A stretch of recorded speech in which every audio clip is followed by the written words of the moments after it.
Brent and I met through Lake Area's Campus Crusade for Christ.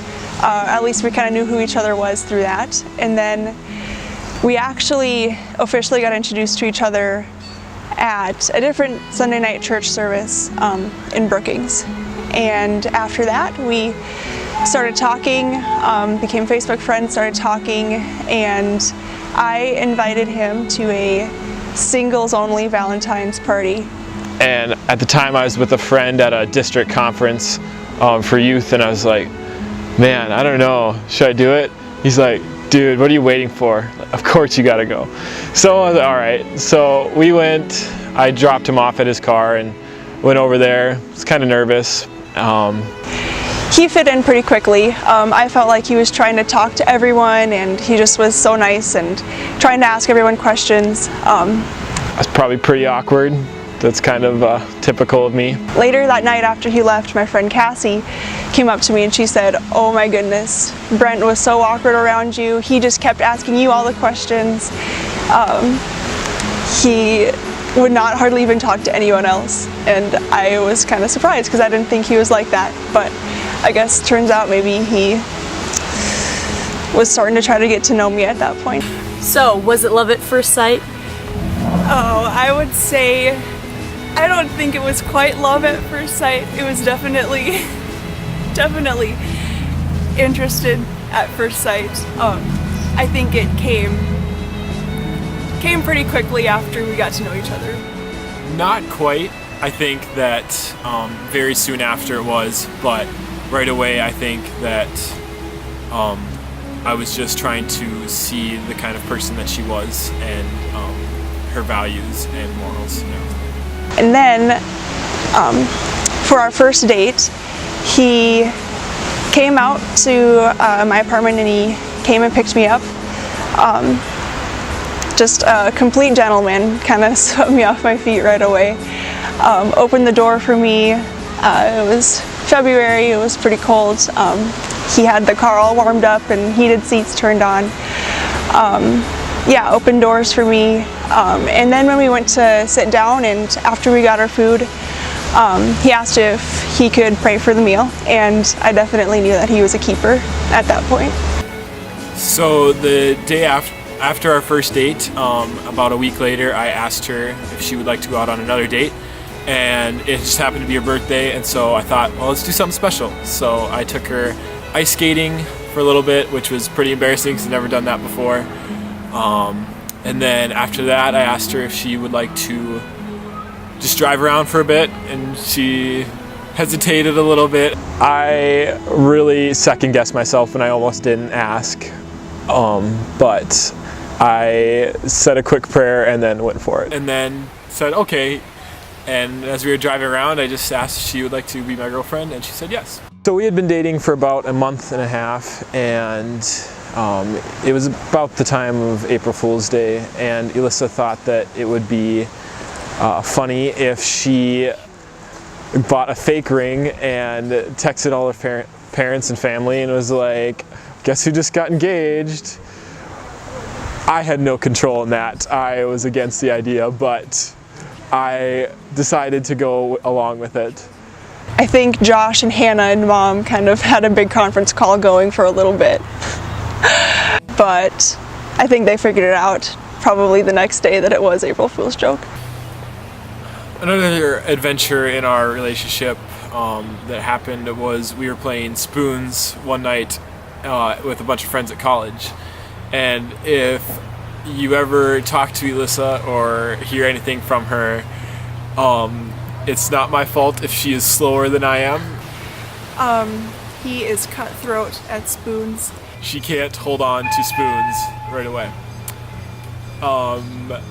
That's all I'm gonna say.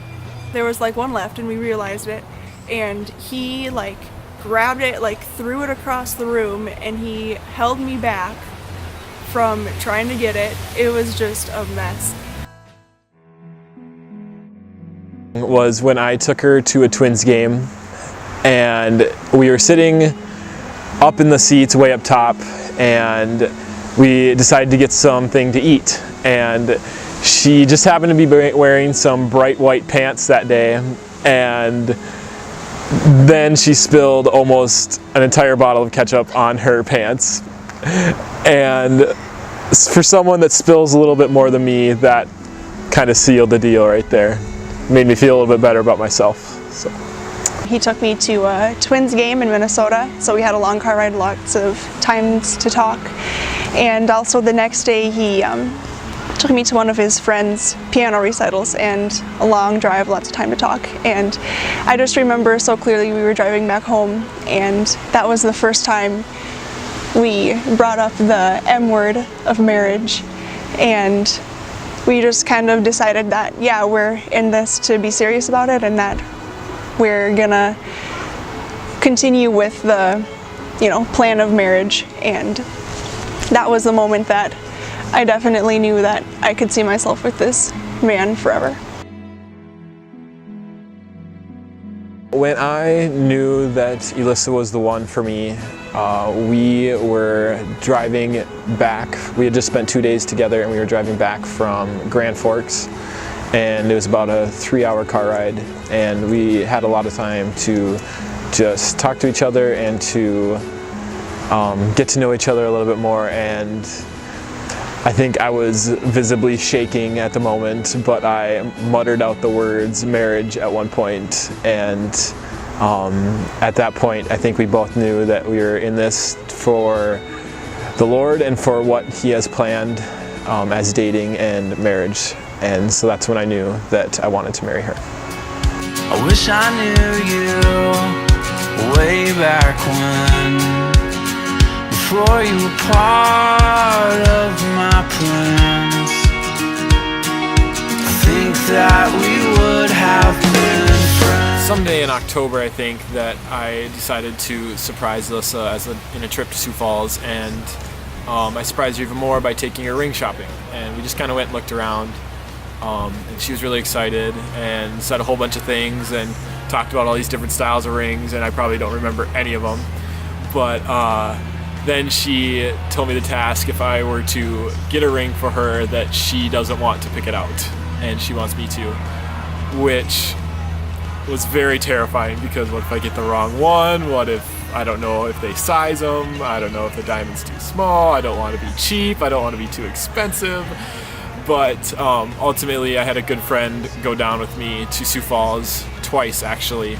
Once to look at rings and pick it out, and then another time to actually get the ring. When I asked Elissa's dad, that was a very, very, very, very, very stressful, intense time for myself. I don't do good in pressure situations sometimes, and I was very, very nervous, and I think you could tell from the sweat going through my shirt. But that was probably the best conversation of my life, and I was so thankful for him to allow me to marry her and to trust me with her. The day we got engaged, it was Christmas Eve, 2016. We were over at his family's house. He said he got a text from his pastor saying that he had to come to the church and set up some Christmas lights for the Christmas Eve service that night. So him and his pastor had planned it out that we could be at the church alone at that time. And it was also our 10-month anniversary, so I wasn't too suspicious really, because, 10-month anniversary, just having to go to the church to set up lights, whatever. I didn't really think anything of it. So when we got there, he did have a present for me. And again, I just knew it was our 10-month anniversary, and so 10-month anniversary present. So it was all set up on the stage with kind of like lights decorating around it. And he said I could just go and open the present. And I opened it up, and inside was a Bible. And he said to open the Bible and read the verses that he had marked. And it was the passage from Mark saying that what God has put together, let no man separate, and just kind of that Bible verse and stuff. And at this point I was kind of freaking out, like, okay, this must be the moment he's gonna ask me. And then he said, okay, there's another box inside the box. And I looked for it, and it was the ring, and he took it and he knelt down, and that's when he asked me to marry him. And I think she said yes. I couldn't quite hear between all the tears and all the just happy joy sounds that she was making. And it was just probably the best day of my life, and I can't wait for the next one. from here, Brent and I are going to be living in Langford on his family's farm, and going to be farming and ranching with them. I'm going to hopefully get a hospital job and hopefully just live happily ever after. We would also just like to thank everybody for coming and for being a part of this special day with us. God has really truly blessed us with the best friends and family, and we couldn't thank him and thank you guys enough for being here.